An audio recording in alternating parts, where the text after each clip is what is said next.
Depuis sa création, l'Union européenne s'est élargie à plusieurs reprises. En 1973, le Danemark, l'Irlande et le Royaume-Uni ont rejoint la CEE. Dans les années 1980, la Grèce, l'Espagne et le Portugal ont rejoint l'Europe. Après la chute du mur de Berlin en 1989, plusieurs pays d'Europe centrale et orientale ont rejoint la communauté européenne, dont la République tchèque, la Hongrie, la Pologne et la Slovaquie. Aujourd'hui, l'UE compte 27 pays membres. Regardons ça dans une autre vidéo. La CEE est bientôt rejointe par 3 autres pays, ce qui porte à 9 le nombre de pays européens participants. Le traité signé à Bruxelles en 1973 permet ainsi au Royaume-Uni, pourtant opposé au départ à la CEE, au Danemark et à l'Irlande, de faire leur entrée. Tous les grands pays industriels de l'Europe de l'Ouest font désormais partie de la CEE. The British people, in clear and unmistakable terms, have made their historic decision that Britain shall remain a member of the European Community. La Grèce en 1981, sous l'impulsion de son président Constantin Karamanlis, puis le Portugal et l'Espagne en 1986 demandent à leur tour à entrer dans la CEE. Ces 3 nouveaux partenaires recentrent quelque peu vers le sud du continent l'axe de développement de la CEE et ouvrent de nouveaux marchés et de nouvelles perspectives économiques. La communauté économique européenne compte alors 12 membres actifs, soit environ 320 millions d'habitants pour environ 2 millions de kilomètres carrés. L'Europe est devenue une grande puissance mondiale.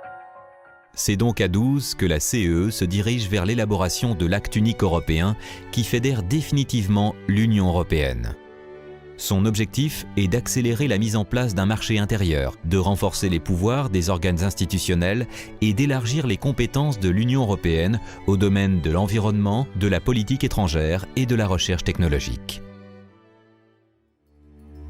La chute du mur de Berlin en 1989 et l'éclatement du bloc de l'Est qui s'ensuit ouvrent la voie à de nouvelles perspectives d'élargissement. Avec l'entrée de l'Autriche, de la Finlande et de la Suède en 1995, c'est maintenant la quasi-totalité des pays européens, excepté l'ex-bloc de l'Est, qui fait partie de la CEE. Seule la Suisse, farouchement attachée culturellement à son indépendance, et la Norvège, ayant refusé par référendum d'entrer dans la CEE, manquent à l'appel. La communauté économique européenne compte alors 15 membres actifs.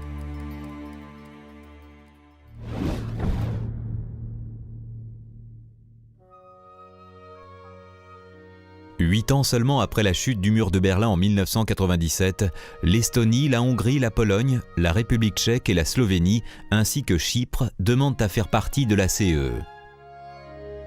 Ils sont bientôt suivis par 5 autres anciens membres du pacte de Varsovie, la Bulgarie, la Lettonie, la Lituanie, la Slovaquie et la Roumanie.